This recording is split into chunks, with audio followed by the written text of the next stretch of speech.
So mga par, matapos nga po dineklara ng dating IBF Super Lightweight Champion na si Liam Paro, naakyat na ito ng timbang sa welterweight division at tapusin na ang kanyang pangangampanya sa 140 pounds, kung saan nag-angas kaagad ito mga idol sa malalakas na 147 pounder. Kakasa daw si Paro mga idol, kina Ryan Garcia, Devin Haney, Rolando Romero at Brian Norman Jr. Ready daw si Liam Paro na lumaban sa kanila. Ayaw daw nito mga idol ng isang tune-up fight. Totoong laban daw ang gusto nito sa mga halimaw. Bagamat special mention nga dito mga idol ni Liam Paro, ang ating pambansang kamao Manny Pacquiao. Ang legend daw na si Manny Pacquiao bumalik na sa welterweight at isa daw ito sa mga paboritong fighter niya sa lahat. Gusto daw ni Paro na makalaban ng Pinoy. Isang karangalan daw mga idol ang makasagupa ang nag-iisang 8th Division World Champion. Hinikayat pa nga ni Liam Paro mga idol na opiran daw nito ng laban si Pacman. Gusto niya ito papuntahin sa Australia para doon sila maglaban sa venue kung saan sila naglaban ni Jeff Horn. Ito daw ang laban para kay Liam Paro, ang magbibigay ng excitement sa lahat ng mga Australian boxing fans nito. Well, sa totoo lang mga idol, isang napakagandang offer ang laban ni Pacquiao kay Liam Paro. Isang magaling na boxer itong si Paro mga idol.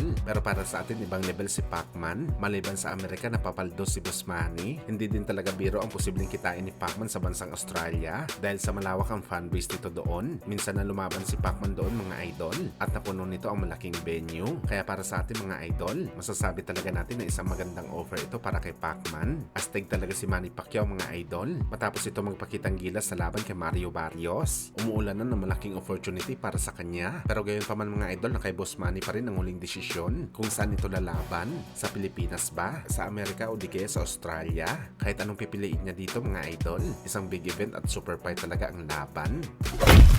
Sa kabilang banda naman mga idol, dahil nga po pinag-uusapan na ang laban ng Japanese Monster na Naoya Inoue sa buwan ng December, kung saan makakalaban nito si Alan Picasso para sa kanyang title defense fight. Naglabas naman po ng teaser itong si Murodjon Akhmadaliev, update para sa kanyang ensayo sa laban nito kay Inoue sa September. Well, kita nyo naman mga idol, bato-bato ng katawan ni Murodjon Akhmadaliev. Anong hinulma ang katawan nito mga idol sa maliliit na bato? Ang tigas ng katawan nito mga boss. Para ngayon palang ready na ito makipagbanatan kay Inoue sa ibabaw ng boxing ring. Mababadard na naman ito si Inoue. Nauna na kasi na sinabi ng Japanese Monster mga idol na ang laban nito kay Akhmadaliev ang pinakamahirap na laban niya sa kanyang karera sa boxing sports. Dahil isa daw talaga ito sa malakas na fighter at dati pa itong Olympian. Kaya itong rason mga idol bakit nanghingi ng tulong si Inoue sa ating kababayan na si Marlon Tapales, ang unang fighter na nakasilat kay MJ. Sa gayon para malaman ni Inoue ang kahinaan na meron si Akhmadaliev, parang sa pagflex ng katawan ni MJ mga idol, tila nagpapahiwatig ito na walang laban si Inoue na mangyayari sa December sa Saudi dahil sa September pa lang